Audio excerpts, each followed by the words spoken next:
नमस्कार दोस्तों।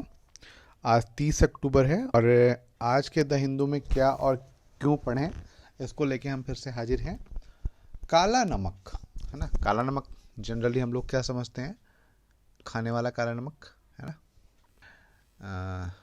काला नमक चाट में लगा के है ना, और भी बहुत ज़्यादा उपयोग करते हैं, गैस के लिए भी उपयोग करते हैं ना। तो लेकिन यहाँ पे जो काला नमक है वो है चावल। जो यूपी में इसकी पैदावार होती है, खेती की जाती है काला नमक चावल की, और ब्लैक कलर की होती है। ठीक है। काला नमक ये traditionally variety of paddy with black husk and strong fragrance, बहुत अच्छी खुशबू होती है, विच इज कंसिडर्ड ये gift from Lord Buddha to the people of Shravasti when he visited the region after enlightenment है ना, is all set to get a new look and name. ठीक है। तो ये उत्तर प्रदेश के कई क्षेत्रों में, तराई क्षेत्रों में, नेपाल के तराई क्षेत्रों में और उत्तर प्रदेश के कई जिलों में इसे किया जाता है। लेकिन इसमें एक दिक्कतें थी कि ये जो है, इसके जो डंठल होते थे बड़े बड़े होते थे और काफ़ी टूट जाते थे। उसी को इंडियन एग्रीकल्चर रिसर्च इंस्टीट्यूट ने इस पर एक रिसर्च करा है और successfully tested 2 new dwarf variant है ना, बौना। क्या होता है कि जीन एडिटिंग आपको पढ़ना है, जीन एडिटिंग है ना। मैं बात कर चुका हूं इस पे, जीन एडिटिंग पे, कि डीएनए जो है जीनों से मिलके बना होता है, जीन्स होते हैं काफ़ी इसमें, और उनसे मिलके बना होता है। उसमें एक जीन जो कमज़ोर होता है उसके उस पर फेरबदल करते हैं, और उससे क्या होता है कि कोई भी फ्लोरा या फौना, तब जीव या जंतु या पौधे, उनमें जो कमियां होती हैं उन्हें दूर किया जा सकता है ना।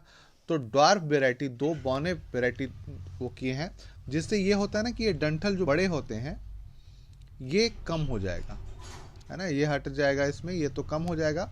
और इससे क्या होगा कि फसल तो उससे ज़्यादा होगी लेकिन ये फसल नष्ट नहीं होगी या गिरेगी नहीं, इस तरीके की चीज़ें होंगी। तो आपको ये देखना है, काला नमक आप समझ गए, काला नमक चावल की वैरायटी है या धान की वैरायटी है, और इसका उपयोग कहाँ किया जाता है। और उसके बाद क्या है, इसको जियोग्राफिकल इंडिकेशन भी मिला हुआ है।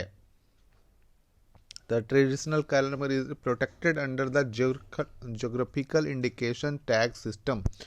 It's recorded in the GI application that Lord Buddha gifted Kala Namak Paddy people of Sravasti, the remembered image with fragrance, मतलब खुशबू के लिए भी जानी जाती है। खैर ये आप पढ़ लेंगे, ये इम्पोर्टेंट है।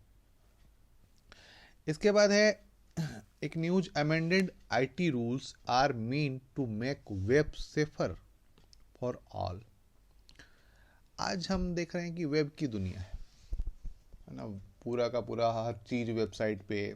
आज हम जो आपसे बात भी कर रहे हैं ये न किसी वेबसाइट के माध्यम से, या वीडियो जो सोशल मीडिया है जिसमें वीडियो अपलोड करते हैं उसके माध्यम से हम बात कर पा रहे हैं। और हर चीज़ के 2 पहलू होते हैं है ना, 2 पहलू होते हैं, अच्छा और बुरा। तो अच्छा पहलू तो हम देख रहे हैं कि बहुत सारे उपयोग हैं, पॉजिटिव उपयोग बहुत सारे हैं है ना।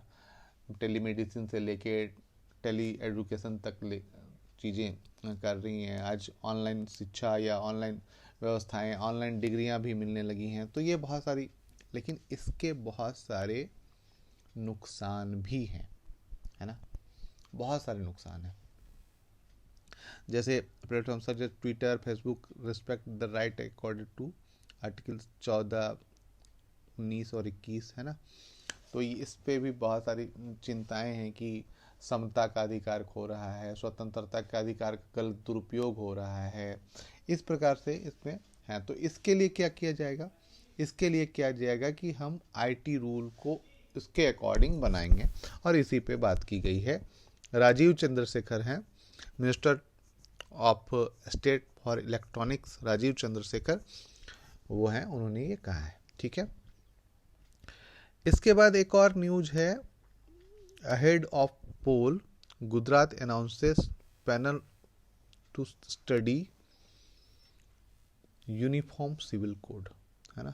यूनिफॉर्म सिविल कोड कई बार बता चुके हैं, आर्टिकल 44, है ना। डीपीएससी डायरेक्टिव प्रिंसिपल जो है, नीति निर्देशक तत्व हैं राज्य के, उस पर ये बात की गई है।